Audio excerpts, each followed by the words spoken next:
Assalamualaikum warahmatullahi wabarakatuh. Sapangkeun nami abdi Saira Tita Febrianti di kelas 10 IPS 2. Abdi bade ngadongeng nyaeta nu judulna Kuda Hade Budi. Aya mau keur mages kolot ka Tama Gering. Ngalungsan handapeun tangkal kai bari gegerungan. Sato-sato nu fungsi meunang ka nyeri ti manehna ngarumpul ngariung di hareup mau nu keur gegerungan tea. Ceuk mundik, maneh mah make gegerungan. Rek nyambat ka saha moal aya nu nyaaheun ka manehna. Sato galak. Munding ngomongna kitu bari ngagadil mau nu keur gegerungan. Nempong kalakuan munding kitu, sakabeh sato nu haritana aya di dinya seuri akeuy-akeuyan. Sato nu aya di dinya ngaheureuikeun maung nu keur sakarat.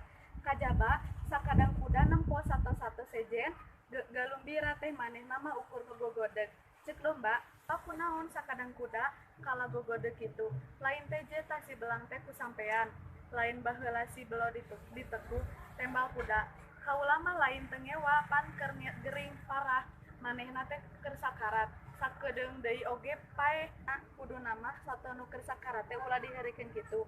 Meureun ceuk batur teh rajan aya kawani ka anu keur sakarat saenggeus ngadenge omongan kuda kitu sakur sato nu aya di dinya jepe sarta pating laleos kaleuweung deui.